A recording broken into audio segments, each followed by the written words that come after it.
Baru Bajo terletak di Desa Gorontalo, lebih tepatnya di Labuan Bajo. Proses pembentukan gubahan massa dimulai dari penentuan titik tengah sebagai area komunal yang dijadikan point of interest dari tapak.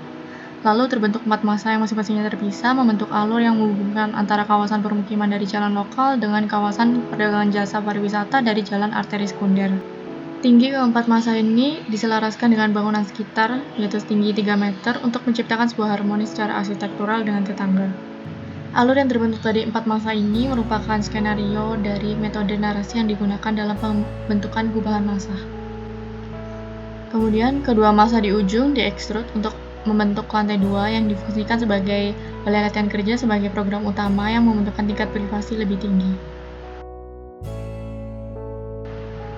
Kemudian, ada pelebaran bidang di antara massa yang atas dan bawah untuk menjadi teras yang menghubungkan antara manusia di dalam dengan alam di luar. Teras ini menghadap ke bukit, dan teras ini menjadi simbol keterbukaan bahwa balai latihan kerja itu terbuka untuk siapapun.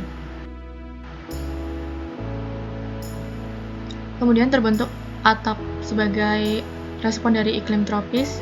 Atap ini dibentuk sederhana mungkin mengikuti bentuk atap di sekitar untuk menciptakan arsitektur yang sederhana, tidak angkuh, sehingga dapat merangkul penduduk lokal yang ada sebagai user utama bangunan.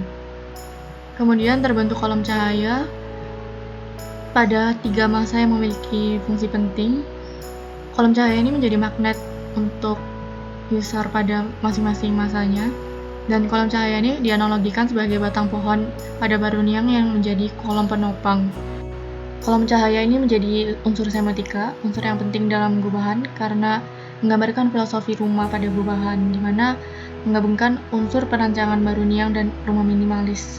Jika pada Baruniang segala orientasi mengarah pada leluhur dan Tuhan, dan minimalis berpegang pada cahaya sebagai efek kedalaman ruang, maka cahaya matahari dianalogikan sebagai tuntunan yang membentuk suatu harmoni antara manusia dengan alam, serta menjadi magnet yang mengintegrasikan segala unsur di dalam.